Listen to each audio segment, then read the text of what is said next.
खूप अभिमान आहे। माझे मिस्टर बॉर्डरवर चालले। आज आमच्या सत्यनारायणची पूजा होती, तरी मी त्यांना सपोर्ट करते। जावं असं, देशासाठी जावं असं। नाही, देशावर माझा मुलगा देशासाठी जातोय, सेवा करतोय, तेवढ्यासाठी मला खूप अभिमान।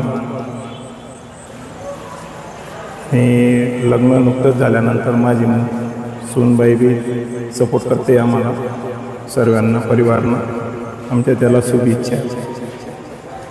काय वाटतं? एकदम छाती चौडी झाली माझी। नका काही म्हणा, पण माझ्या मुलाचं जे हे आहे दारिश्य आहे, जोपर्यंत ऑर्डर आली तोपर्यंत लगेच निघाला आहे, ते मला अभिमान आहे। लग्न केव्हा झालं दादा? 5 मेला सत्यनारायणचा कार्यक्रम होता, तरी सोडून जात आहे।